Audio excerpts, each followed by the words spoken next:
السلام علیکم ورحمۃ اللہ وبرکاتہ نحمدہ ونصلی علی رسولہ الکریم اما بعد۔ امید کرتے ہیں آپ تمام سسٹرز خیر و عافیت سے ہوں گی اور ایمان کی بہترین حالت میں ہوں گی۔ اللہ رب العزت سے دعا ہے آپ کی طرف ہر بڑے والا شر خیر میں بدل دے، آمین آمین۔ اور امید ہے کہ آپ لوگوں نے چھٹیاں اچھے سے گزاری ہوں گی۔ تو پیاری سسٹرز، ہم لوگ سورہ نساء کی آیہ مبارکہ 106 تک ترجمہ تفسیر پڑھ چکے تھے۔ آج کا لیسن آیہ مبارکہ 107 سے سٹارٹ کریں گے۔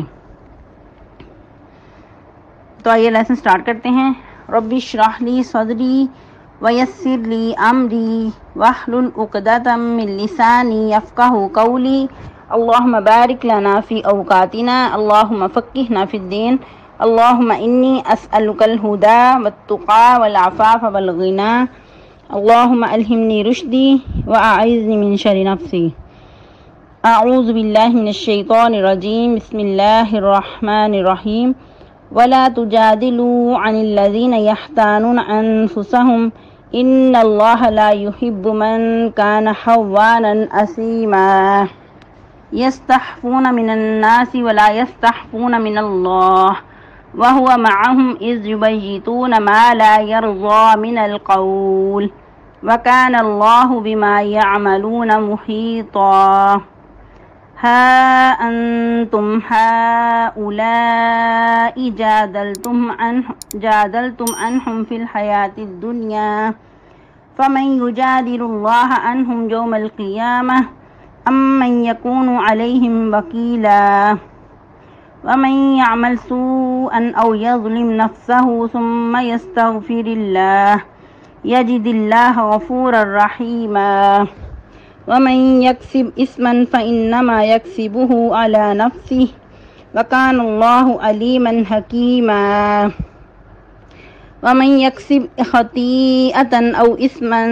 ثم يرمي به بريئا فقد احتمل بهتانا وإثما مبينا۔ ٹرانسلیشن آیہ مبارکہ 107 سے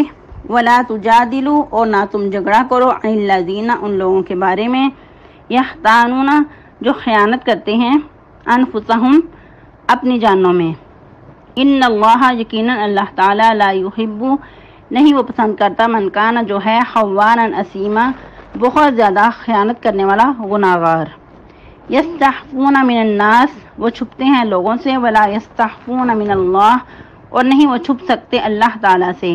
وَهُوَ مَعَهُمْ، اور وہ ان کے ساتھ ہوتا ہے، اذ یبیتون، جب وہ رات کے وقت مشورے کرتے ہیں، ما لا یرضى من القول، جس کو وہ نہیں پسند کرتا بات میں سے،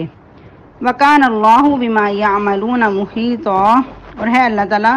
ساتھ اس کے جو بھی وہ اعمال کر رہے ہیں اچھی طرح گھیرے ہوئے۔ ہا انتم ہؤلاء، تم وہی لوگ ہو، جادلتم، تم جھگڑا کرتے ہو، عنہم، ان کے بارے میں، فی الحیات الدنیا، دنیا کی زندگی میں،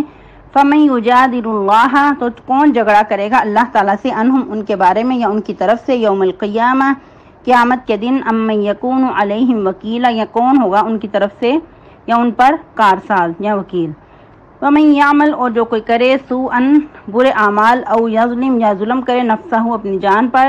ثم یستغفر اللہ، ثم پھر بخشش مانگے اللہ تعالیٰ سے، یجد اللہ، وہ پائے گا اللہ کو، غفور الرحیم، بہت زیادہ بخشنے والا، نہایت رحم کرنے والا۔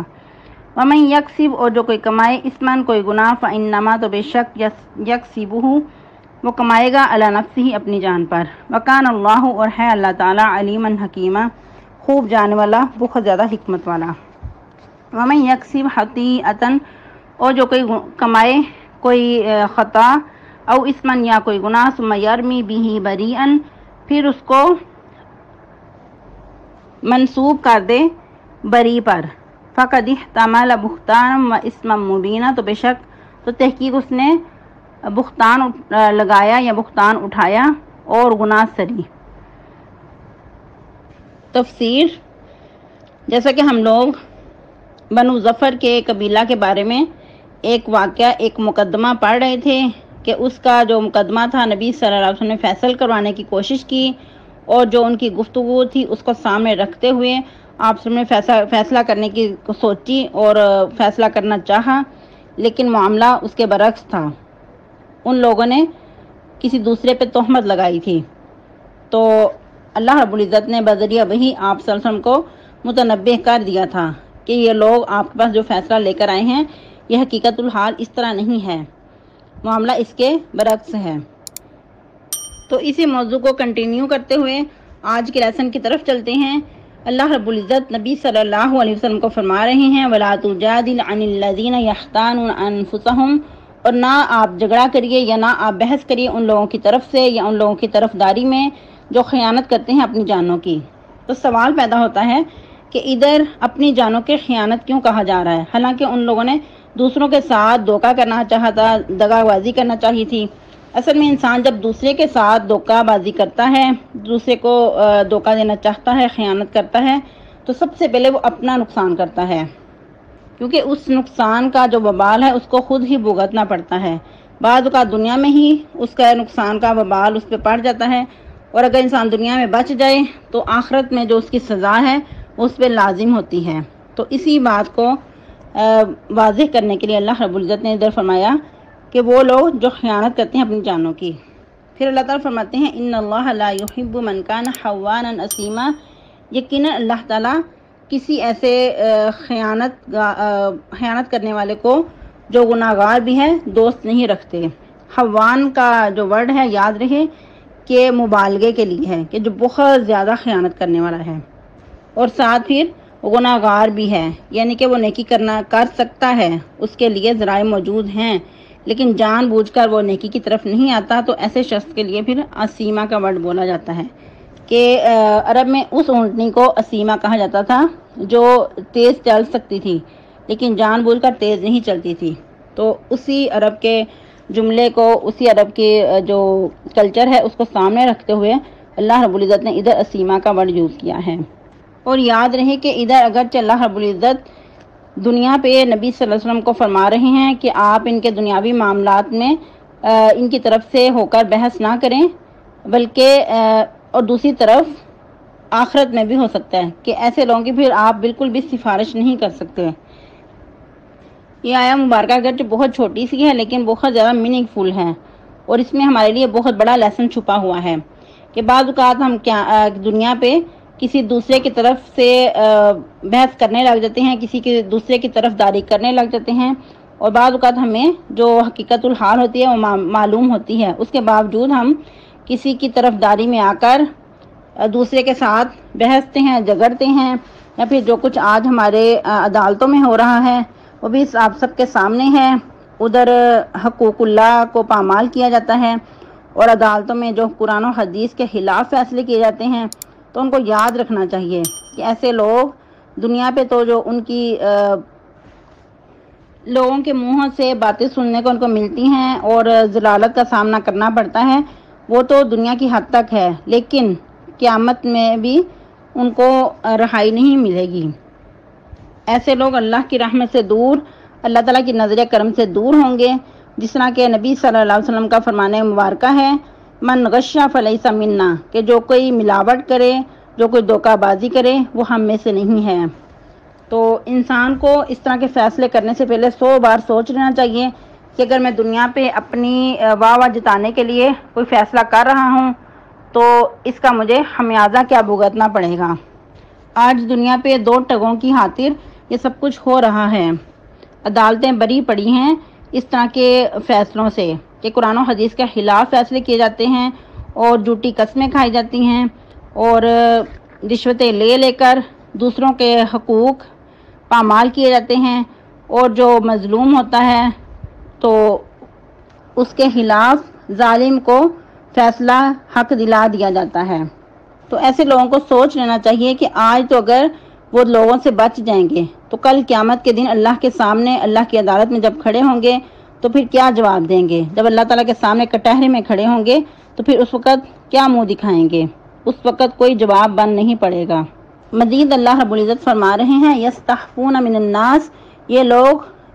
لوگوں سے تو چھپ سکتے ہیں، ولا یستخفون من اللہ، اور وہ اللہ سے نہیں چھپ سکتے، یعنی کہ چاہے لوگوں کی نظر سے بچ کر اگر جھوٹے فیصلے کر بھی دیں گے تو اللہ کی نظر سے چھپ کر کہیں بھی نہیں جا سکتے، اللہ کی نظر میں ہے جو کچھ یہ کر رہے ہیں۔ اور اللہ تعالیٰ فرماتے ہیں کہ صرف اللہ کی نظروں سے وہ اوجل نہیں ہو سکتے بلکہ وہ اس وقت بھی ان کے ساتھ ہوتا ہے، وَهُوَ مَعَهُمْ إِذْ يُبَيِّتُونَ، کہ وہ ان کے ساتھ اس وقت بھی ہوتا ہے جب وہ رات کے وقت سرگوشیاں کرتے ہیں، رات کے وقت جب بیٹھ کر میٹنگ کرتے ہیں، رات کے وقت چھپ چھپ کر مشورے کرتے ہیں۔ کس چیز کے مشورے کرتے ہیں؟ ما لا یرضی من القول، ایسی گفتگو کہ جس کو آپ پسند نہیں کرتے، یعنی کہ آپ ان کے سامنے اگر وہ گفتگو کی جائے تو اس کو آپ پسند نہیں کریں گے، یا پھر ایسی گفتگو کی طرف اشارہ ہے کہ جس کو اللہ رب العزت پسند نہیں کرتے۔ پھر اللہ تعالیٰ فرماتے ہیں کہ اللہ تعالیٰ جو بھی تم اعمال کر رہے ہو تو ہر طرح سے ان کو گھیرے ہوئے ہیں، کہ ہر انسان یاد رکھے کہ کوئی بھی جو عمل کر رہا ہے اللہ تعالیٰ کی مکمل نگرانی میں ہے، اللہ تعالیٰ کے مکمل گھیراؤ میں ہے، اللہ تعالیٰ سے کوئی بھی چھپ کر کہیں نہیں جا سکتا۔ پھر اللہ رب العزت مزید فرما رہے ہیں، ہا انتم ہا اولائی، تم وہی لوگ ہو جادلتم عنہم فی الحیات الدنیا، کہ تم نے جھگڑا کیا ان کے بارے میں یا ان کی طرف سے دنیا کی زندگی میں۔ یہ ان لوگوں کو کہا جا رہا ہے کہ جو لوگ اس واقعے کے پیش نظر ان کی طرف سے وکالت کر رہے تھے یا ان کی طرف سے ہو کر بحث کر رہے تھے، تو ان لوگوں کو اللہ تعالیٰ ڈانٹ پلا رہے ہیں، آگاہ کر رہے ہیں کہ دنیا میں تم جھگڑا کر لو گے، فَمَن يُجَادِلُ اللَّهَ عَنْهُمْ يَوْمَ الْقِيَامَةِ، تو کون جھگڑا کرے گا اللہ کے ہاں قیامت کے دن ان کی طرف سے، اَمَّن يَكُونُ عَلَيْهِمْ وَكِيلًا، یا کون ان کا اس وقت کارساز ہوگا، وکیل ہوگا۔ دنیا میں تو بعض اوقات انسان آگے بڑھ بڑھ کر دوسروں کی وکالت کرتا ہے، دوسروں کے بارے میں بات کر لیتا ہے، لیکن اگر کسی کے خلاف بات کی جو کہ حق کے خلاف ہے تو ایسے لوگ پھر قیامت کے دن کیا کریں گے، کیسے منہ دکھائیں گے، یا کس طرح بڑھ کر ان کی وکالت کریں گے۔ اس وقت ان کو پتا ہوگا کہ ہم نے غلط کیا تھا، اس وقت گردنیں جھکی ہوں گی، کوئی کچھ نہیں بول سکے گا، جبکہ اللہ رب العزت پکار پکار کر کہیں گے این الجبارون این القہارون، کہ جو بڑے بڑے دنیا پہ جبار قسم کے لوگ تھے، جو بڑے اپنے آپ کو کہلانے والے تھے، وہ اب کہاں ہیں؟ کسی کی اگر جرت ہے تو سامنے آئیں، لیکن اس وقت گردنیں جھکی ہوئی ہوں گی، کوئی کچھ نہیں کہہ پائے گا۔ فلا تسمعوا الا حمسا، اللہ رب العزت اپنے نبی صلی اللہ علیہ وسلم کو فرماتے ہیں کہ اس وقت تم کوئی آواز، کوئی آہٹ نہیں پاؤ گے، لیکن ہلکی سی آہٹ۔ پھر مزید اللہ رب العزت گناہوں کا ازالہ بتا رہے ہیں کہ اگر کسی سے کوئی گناہ ہو جاتا ہے تو پھر کیا کرنا ہوگا اس کو، وَمَن يَعْمَلْ سُوءًا أَوْ يَظْلِمْ نَفْسَهُ، اور جو کوئی عمل کرے کوئی برا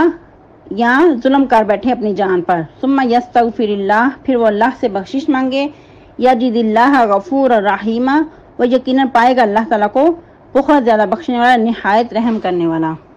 اس میں ایک بہت ہی پیاری، بہت ہی خوبصورت حدیث مبارکہ ہے، جیسا کہ نبی صلی اللہ علیہ وسلم نے فرمایا، جب کوئی آدمی گناہ کر بیٹھتا ہے پھر اس ٹائم وہ اٹھ کر اسی وقت اچھی طرح وضو کرے، پھر اللہ سے معافی مانگے، تو یقیناً اللہ تعالیٰ اسے معاف کر دیتا ہے۔ پھر آپ صلی اللہ علیہ وسلم نے آیت مبارکہ تلاوت فرمائی، والذین اذا فعلوا فاحشۃ او ظلموا انفسهم ذکروا اللہ فاستغفروا لذنوبہم ومن یغفر الذنوب الا اللہ، کہ وہ لوگ جب ان سے کوئی بے حیائی یا کوئی گناہ یعنی کہ ظلم کر بیٹھتے ہیں اپنی جانوں پر، پھر وہ اللہ کو یاد کرتے ہیں اور اپنے گناہوں کے اللہ سے بخشش مانگتے ہیں، تو کون ہے کہ جو اللہ کے علاوہ گناہوں کو بخش سکے۔ پھر مزید وَلَمْ يُصِرُّوا عَلَى مَا فَعَلُوا وَهُمْ يَعْلَمُونَ، کہ جو کچھ وہ کرتے ہیں اس وقت اس پر اڑے نہیں رہتے، بلکہ وہ اسی وقت اس میں نادم ہو کر اللہ کی طرف پلٹ آتے ہیں، اللہ سے اپنے گناہوں کی بخشش مانگتے ہیں، اور وہ جانتے ہیں کہ ان کو بخشنے والی ایک ذات ہے، اور جو کچھ وہ کیا ہوتا ہے ان کو پتہ ہوتا ہے کہ اگر ہم یہ کام کر لیں گے تو یقیناً اللہ تعالیٰ اس پہ پکڑ کریں گے، اگر ہم سے گناہ ہو گیا ہے تو اس کے بعد اللہ سے بخشش مانگیں گے تو اللہ کی ذات ایسی ہے کہ جو اس کو معاف کرنے پہ قادر ہے۔ اور یاد رہے کہ اللہ کو ایسے بندے بہت پسند ہیں کہ اگر ان سے گناہ ہو جاتا ہے تو فوراً اللہ کی طرف پلٹ آتے ہیں۔ اور ایک حدیث کے مطابق کہ اگر انسان نہ گناہ کرے اور نہ اس کو توبہ کی توفیق ملے تو یقیناً اللہ تعالیٰ ایسے انسانوں کو ختم کر کے تو مزید ایسی مخلوق لائیں گے کہ جو ان سے گناہ ہو جائیں تو اس پہ پھر نادم ہو کر اللہ سے بخشش مانگے اپنے گناہوں کی، تو اللہ تعالیٰ ان کو معاف کر دیں۔ تو اللہ کو ایسے بندے زیادہ پسند ہیں، کیونکہ انسان سے غلطی گناہ ہو جانا عین ممکن ہے، کیونکہ انسان ہے، انسان گناہوں کا پتلا ہے، لیکن اصل میں بندے جو مومن ہیں وہ فوراً اللہ کی طرف رجوع کرتے ہیں، اللہ کی طرف پلٹ آتے ہیں اور اپنے گناہوں پہ نادم ہو کر اللہ سے توبہ استغفار کرتے ہیں۔ پھر مزید اللہ رب العزت فرما رہے ہیں وَمَن يَكْسِبْ إِثْمًا فَإِنَّمَا يَكْسِبُهُ عَلَى نَفْسِهِ، کہ یاد رہے کہ جو شخص کوئی گناہ کماتا ہے تو بے شک وہ اس کا گناہ کا وبال اس کی جان پہ ہے، کہ اس گناہ کا چاہے وہ دوسروں کی طرف سے کرے یا دوسروں کے ساتھ مل کر کرے تو لیکن اس کا وبال اس کے اپنی ذات پہ ہی ہے۔ پھر مزید اللہ تعالیٰ بہت ہی زیادہ جاننے والے، نہایت حکمت والے ہیں۔ اللہ تعالیٰ کے تمام فیصلے حکمت پر مبنی ہیں، اللہ تعالیٰ کے احکامات حکمت کے ساتھ اس نے نازل کیے ہیں، تو ہم انسانوں کو چاہیے کہ اس کو دل و جان سے قبول کریں۔ مزید اللہ رب العزت فرما رہے ہیں وَمَن يَكْسِبْ خَطِيئَةً أَوْ إِثْمًا، اور جو شخص کوئی خطا کرے یعنی کہ خود سے کوئی غلطی ہو جائے، او اسمن یا کوئی گناہ کمائے، ثم یرمی بہ بریئا، پھر اس کی دوسرے پہ تہمت لگا دے جو کہ بری ہے، اس کو پتہ ہی نہیں کہ اس نے یہ کام کیا ہے، تو اس نے بہت بڑا بہتان اٹھایا اور صریح گناہ کمایا۔ یاد ہے کہ جو بہتان ہے وہ بہت بڑا ورڈ ہے، اس نے بہت بڑا بہتان اٹھایا۔ یہ کوئی چھوٹی بات نہیں ہے کسی دوسرے کی طرف منسوب کرنا، کسی دوسرے پہ تھوپ دینا۔ انسان سے غلطی تو خود ہوئی ہے لیکن اس کو دوسروں کے سامنے بری ذمہ ہونے کے لیے دوسرے پہ انسان لگا دے۔ اور مزید یاد رہے کہ خطیئتن کا جو ورڈ ہے یہ بھی گناہ کے لیے بولا جاتا ہے، لیکن خطیہ میں اور اسما میں تھوڑا سا فرق ہے کہ خطیئتن ایسے ورڈ پہ بولا جاتا ہے جو کہ غیر ارادی طور پہ گناہ کیا جائے، لیکن جو اسما کا وہ ہے وہ ارادی طور پہ گناہ کرنے پہ بولا جاتا ہے، کہ چاہے انسان سے نہ چاہتے ہوئے غلطی ہو یا جان بوجھ کر کوئی بھی غلطی ہو جائے، اگر کوئی دوسرے پہ تہمت لگاتا ہے تو اس کا وبال، اس کا جو قصوروار ہے وہ بہت بڑا ہے۔ اور لاسٹ پہ ایک بہت دلچسپ واقعہ آپ کے گوش گزار، اور یہ بھی یاد ہے کہ آج کے لیسن میں یا جو کل اس سے پہلے کا لیسن تھا، یہ سارے واقعہ سے ہمیں بہت بڑے لیسن ملتے ہیں کہ انسان کسی دوسرے کی وکالت کرنے سے پہلے سوچ لے کہ حقیقت الحال کیا ہے، ایسا نہ کہ دوسرے کی وکالت ہم جذبات میں آ کر جائیں اور واقعہ اس کے برعکس ہو، معاملہ اس کے برعکس ہو تو ہم بھی برابر کے شریک ہو جائیں اس گناہ میں، یا کسی پہ الزام تہمت لگانے سے پہلے 100 بار سوچ لیں کہ ایسا نہ ہو کہ جس کی طرف منسوب کر رہے ہیں تو وہ بری و ذمہ ہو اور سارا اس کا جو وبال ہے ہمارے ساتھ آ جائے، ہم پہ اس کا بوجھ پڑ جائے۔ اس میں جو واقعہ ہے وہ ایسا ہے کہ اما جان عائشہ صدیقہ رضی اللہ تعالیٰ عنہ فرماتی ہیں کہ کسی عرب کے ایک کالی لونڈی تھی، یعنی کہ حبشی لونڈی تھی جسے انہوں نے آزاد کر دیا تھا، مگر وہ ان کے ساتھ ہی رہا کرتی تھی۔ تو ایک دفعہ کیا ہوا کہ اسی قبیلے کی ایک لڑکی جو کہ دلہن تھی نہانے کو نکلی، اور اس نے کیا کیا کہ اپنا لال تسموں والا کمر بند، اس وقت یاد ہے کہ عرب میں کمر بند کا بہت رواج ہوا کرتا تھا، وہ اس نے نہانے سے پہلے اتار کر رکھ دیا، تو ہوا کیا کہ وہ نہ ملا، بہت تلاش کرنے کے باوجود نہ ملا، اور لوگ بہت پریشان ہیں گھر والے کہ وہ گیا تو گیا کہاں، بہت ڈھونڈنے کے باوجود نہ ملا۔ آخرکار ان کو شک ہوا کہ یہ جو گھر میں رہنے والی لونڈی ہے اس نے چرا لیا ہے، اور وہ فرماتی ہیں کہ انہوں نے ہر طرح سے میری تلاشی لی، یہاں تک کہ انہوں نے جامع تلاشی لی، لیکن پھر بھی وہ جو کمر بند تھا وہ نہ ملا۔ اللہ کا کرنا کہ ابھی میں ان کے پاس ہی کھڑی تھی کہ وہ ہی کمر بند جس کا مجھ پہ الزام لگایا جا رہا تھا وہ اوپر سے چیل گزری اور اس نے وہ کمر بند نیچے پھینک دیا، اور جیسا کہ کہا گیا کہ وہ لال رنگ کا تھا یعنی کہ سرخ رنگ کا تھا، تو شاید چیل نے اس کو گوشت کا ٹکڑا سمجھ کر اٹھا لیا، تو نہ ملنے پہ الزام اس لونڈی پہ ڈال دیا گیا۔ تو اللہ کا کرنا، جب انسان کو اللہ نے بری کرنا ہو اور انسان سچا ہو تو اللہ تعالیٰ یقیناً بعض اوقات بہت جلد اس کی برات نازل کر دیتے ہیں۔ تو وہ کمر بند جب چیل نے پھینکا تو پھر گھر والوں کو پتہ چلا کہ یہ جو لونڈی تھی یہ اس گناہ سے بری ذمہ تھی، تو اس طرح پھر انہوں نے وہ اس کو کمر بند کو اٹھا لیا۔ پھر وہ کہتی ہیں کہ میں نے ان سے کہا کہ یہی وہ کمر بند ہے جس کی تم مجھ پر تہمت لگا رہے تھے، تم مجھے یعنی کہ الزام دے رہے تھے، حالانکہ میں اس سے بری تھی، میں نے ایسا کوئی گناہ نہیں کیا تھا، میں نے اس کو نہیں چرایا تھا، یہ لو اب اس کو لے لو، یہ تمہارے سامنے ہے سارا معاملہ۔ تو پھر وہ لڑکی رسول اللہ صلی اللہ علیہ وسلم کے پاس آئی تو اس نے اسلام قبول کر لیا۔ اور یاد رہے کہ اس نے اللہ کی اتنی بڑی قدرت دیکھی تو اتنی وہ متاثر ہوئی کہ اس نے اسلام کو سچا سمجھ کر فوراً قبول کر لیا۔ تو بعض اوقات ہمارے سامنے بھی بہت سارے ایسے مواقع ہوتے ہیں کہ ہم جو کمزور طبقہ ہے ان کے ساتھ حسن سلوک کر سکتے ہیں اور وہ اسلام کی طرف آ سکتے ہیں، لیکن ہم اس طرح کے مواقع گنوا دیتے ہیں اپنی کم علمی کی وجہ سے یا کم عقلی کی وجہ سے۔ تو پھر کہا جاتا ہے کہ ان کا خیمہ مسجد میں بنوا دیا گیا، اور اما جان عائشہ صدیقہ رضی اللہ تعالیٰ عنہ فرماتی ہیں کہ وہ اکثر میرے پاس آیا کرتی تھیں، اور جب بھی وہ میرے پاس آتی تو اکثر یہ شعر گایا کرتی تھی، یعنی کہ عربی کے وہ الفاظ ہیں، ان کا ترجمہ کچھ یوں ہے کہ کمر بند کا دن بھی میرے رب کا عجیب تھا، یعنی کہ اس کے عجائبات میں سے تھا۔ تو کہتی ہیں کہ اسی واقعہ نے مجھے کفر کی زمین سے اسلام کی طرف رہنمائی کی اور مجھے کفر سے نجات دی۔ تو کہتی ہیں کہ میں بہت متاثر ہوتی اس کے ان اشعار سے۔ ایک دن اس سے پوچھ ہی لیا کہ یہ تم میرے سامنے اکثر اشعار بولتی ہو تو اس کی حقیقت کیا ہے؟ تو اس وقت پھر ان حبشی لونڈی نے یہ سارا واقعہ بیان کیا۔ سبحان اللہ۔ اب دیکھیں کہ کیسے کمزور طبقے کے لوگ بھی جب مسلمان ہو جاتے ہیں تو اللہ کی نظر میں وہ کتنے محبوب ہو جاتے ہیں۔ تو پھر اسلام نے ان کو ایسا مقام دیا کہ مسجد نبوی میں ان کو مسکن مل گیا۔ پھر ان کو اما جان عائشہ صدیقہ رضی اللہ تعالیٰ عنہا کے پاس بیٹھنے کا بھی شرف حاصل ہو گیا۔ کیسے پھر ایسے لوگ صحابہ کرام کی صف میں شامل ہو جاتے ہیں، اور کتنے پھر اللہ کے بھی اور صحابہ کرام کے نبی صلی اللہ علیہ وسلم کے بھی محبوب ہو جاتے ہیں۔ اور یہ ایسا خوبصورت واقعہ ہے کہ جب بھی میں اس کو پڑھتی ہوں، اپنی کلاس میں بھی جب بھی سناتی ہوں یا جب بھی موقع ملتا ہے یہ لیسن سے گزرتا ہے تو میں ایموشنل ہوئے بغیر نہیں رہتی، یقیناً آنکھوں سے آنسو بہہ پڑتے ہیں، کیونکہ اس واقعہ میں ایسی اللہ کی قدرت چھپی ہوئی ہے کہ انسان کو اس میں سے بہت سارے لیسن ملتے ہیں۔ اور یہ بھی یاد رہے کہ جب انسان اللہ کے ہاں سچا ہوتا ہے تو چاہے اس پہ جتنے مرضی الزام لگائے جائیں تو کبھی نہ کبھی اللہ رب العزت اس کی برات نازل کر دیتے ہیں۔ اور زندہ مثال اما جان عائشہ صدیقہ رضی اللہ تعالیٰ عنہا کی کہ جب ان پہ بہت بڑی بہتان درازی کی گئی اور جو انہوں نے کہنا تھا بولے طرح طرح کے،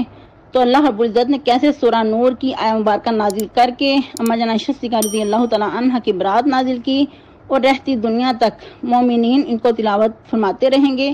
اور اپنے ایمانوں کو جلا بخشتے رہیں گے۔ سبحان اللہ۔ سبحان ربک رب العزت عما یصفون وسلام علی المرسلین والحمد للہ رب العالمین وصلی اللہ علی النبی۔